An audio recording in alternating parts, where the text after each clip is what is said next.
Hey guys, welcome to Boxing Squared for boxing news and views from around the internet. Something a little different today, a news mashup. It'll be a little bit similar to my heavyweight news and brief segment that I do, but a bit different, more commentary, more opinion. Some of these things I would normally get to do a video on in their own right, but I've been quite busy, so I want to at least mark it in some way, so I'm going to wrap it up in this one video. So with that in mind, buckle in. Let's go. So Tyson Fury, we'll start with him. A number of things that his promoter Bob Arum is saying, co-promoter Bob Arum is saying in the wake of Fury's two-round demolition job of the hapless Tom Schwarz. That was a very good performance by Tyson Fury, and Bob Arum now is giving it the big one. So he is saying that Fury and Deontay Wilder's rematch, which looks set to take place in early 2020, Tyson Fury saying that he's going to be hunting Deontay Wilder, that a rematch will be happening at some point. Arum is saying that it should do pay-per-view numbers on a par, something similar to what Manny Pacquiao and Floyd Mayweather did. And their pay-per-view, as we know, did 4.6 million buys. 4.6 million buys, about $600 million in revenue. So Bob Arum really is setting the bar high for this pay-per-view. Recently, when the rematch was made, he said if they could get it onto ESPN, he expected it would do somewhere around 2 million buys. So now, after this one performance against a clearly overmatched and guy who had no business being in the ring with Tyson Fury, he's doubled his expectations and then some, thinking it's going to do massive numbers. And remember, this is the same Bob Arum who recently said that Terence Crawford and Amir Khan was going to do 1 million buys. It ultimately did 150,000 buys. And is the interest really there at the moment for Tyson Fury in America to really generate the sort of pay-per-view purse, $600 million revenue, 4.6 million buys that a May-Pac pay-per-view actually drew? I just don't think they can bridge that gap. It's a bridge too far for me. I mean, and if we just go on general interest for this most recent fight, sure, it would have enticed some casuals in that performance, seeing it on highlights, that sort of thing, but just on demand, there was only 9,000 fans in the building. They talked about that fight would be a sellout, but at different shots in the night when it panned around, there was one actually when it went on to Terence Crawford, there was a massive section behind him that was all closed off. It wasn't opened up. Only 9,000 in the building. It wasn't quite the sort of British and Irish invasion that Tyson Fury had said it was going to be. There was talk in the week or so before that it was going to be a sellout, but 9,000 for that venue, the MGM Grand, it was far from a sellout. So, I mean, there is an argument to say that there's a lot more work to be done, and obviously that's what this first fight was about. It was a showcase fight to sort of help sell him to the masses, and Fury delivered. So let's hope he can get into a better fight for a second fight on his ESPN and Top Rank co-promotional deal. And I'm going to touch on potential opponents in a separate video to this one, because I think, yeah, I mean, it remains to be seen. Can they get someone who is sufficiently good enough in the eyes of boxing fans, let alone casual fans, has a good enough record, but can actually help build him towards something like a 4.6 million pay-per-view event with Deontay Wilder?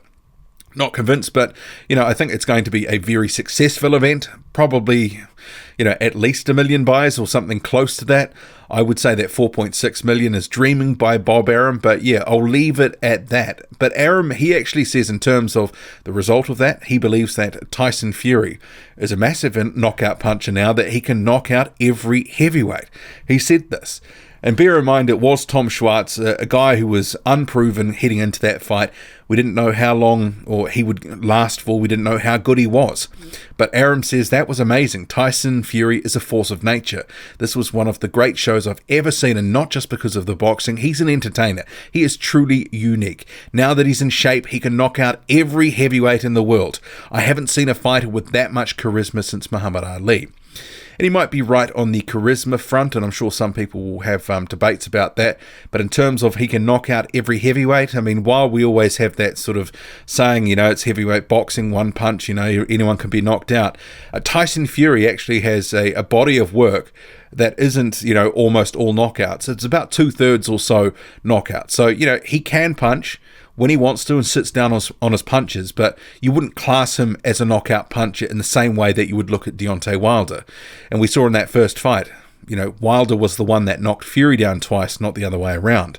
But he did look in that Schwarz fight to be putting a bit more mustard on his shots, but that was always going to be the sort of fight where he would have the opportunity to do that. It was a mismatch. Anyway, I'm going to move on now. So Joseph Parker fighting at the end of the month. And you may have noticed the hashtag Parker Molina hashtag that Parker had been using. It's dried up. It's now been replaced by Parker putting the date that he's fighting. And why is that? Because Molina is out of the picture. And it's two reasons, according to David Higgins, who is now his sort of manager/advisor. He's no longer Joseph Parker's promoter. That job is up to Eddie Hearn now. But Higgins has told New Zealand media that money and Don King were the reasons. And see here on screen, so picture of Don King here. Most of us thought Don King was dead, but it turns out he's alive and well. He's nearly 100 years old, living in Florida somewhere, probably with a big afro causing trouble. In New Zealand dollar terms, he'd be a billionaire. He doesn't need the money, but he still had a hand in a few boxes, and Molina's one of them. He is a guy that's very difficult to deal with, but he's a character, Don King, and he's a legend. What I know is the opponent is definitely not to be Molina. He's out of the question now.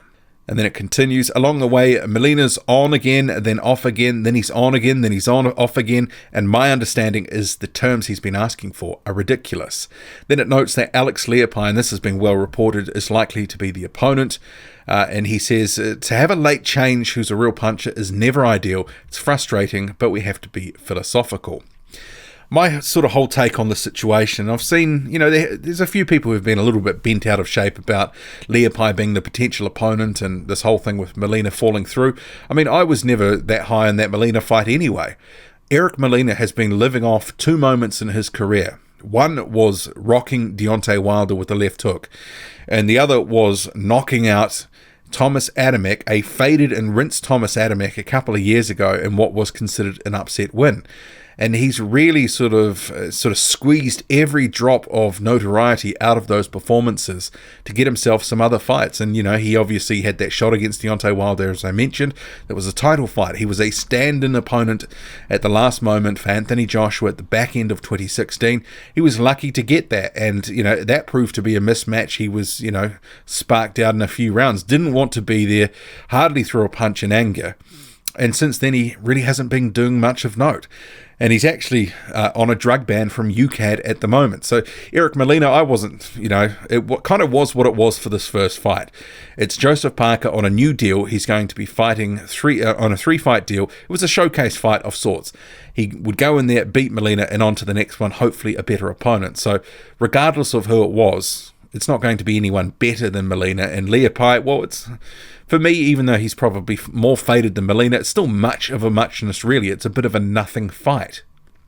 Anyway, on to the next thing. You can see here on screen, Evgeny Romanov. So he gets a win over Ariel Esteban Bracamonte. And most people will know Bracamonte from his fight with Dave Allen. That was a real sort of humdinger, a real war, and people had concerns for Dave Allen after that. He, had injuries, he was all puffed up, beaten up. He did get the victory over Bracamonte, but it was pretty hard work. And it wasn't easy for Evgeny Romanov as well, but he did drop Bracamonte in the first round. But it was one of those occasions where Bracamonte again proved his durability. He was taking massive power shots right throughout the fight. Huge left hooks, overhand rights, and after that sort of first knockdown, never sort of really looked too hurt again. But he did actually have moments of success in the fight too, especially in the 5th round. He had Evgeny Romanov a couple of times in that round, sort of on the run, a little bit hurt and buzzed, and he was sort of pushing him around in that round. But overall, Romanov, he was scoring relatively easy because Bracamonte's not hard to find, and it was the sort of test that he needed. He moves to 13-0, but it was one of those fights where he really had to work for it, taken all 10 rounds, and he took a bit of punishment in there as well. But Bracamonte, geez, he is a durable guy. One of those sort of Dominic Brazil type characters, but basically every punch you throw seems to land. Moving on, Tony Yoka is going to be returning in July after a year out. That was for not a drug ban, but he missed drug testing, multiple drug tests, and he was given a 1-year ban by the French Federation. His return fight on July the 13th in France will be against Alexander Dimitrenko. And bear in mind, this is just his 6th pro fight. So this is a pretty decent sort of step up and test at this point in his career. I expect Yoka will win. He'll probably stop Dimitrenko in, 3 or 4 rounds or something like that. But he will, be tested to some extent. Dimitrenko does pose some level of risk. I mean, Adrian Granat found that out. He got knocked out back in 2017, sparked out in the first round. So Dimitrenko, he's been beaten by some good competition, some good opposition, the likes of Joseph Parker, Bryant Jennings, Andy Ruiz Jr. most recently. That was the fight that Ruiz Jr. had ahead of his fight with Anthony Joshua. And he does pose some risk. Jennings was dropped in that fight against Dimitrenko. He went on to stop Dimitrenko a few rounds later. But, he can crack. So you got to be careful. But I think Tony Yoka will be too big, too strong for Alexander Dimitrenko on this one. Not a bad fight to come back to, especially when you're under 10 fights. A lot of guys who have faced, Andy Ruiz Jr. effectively, 30 fights into his career just fought Dimitrenko.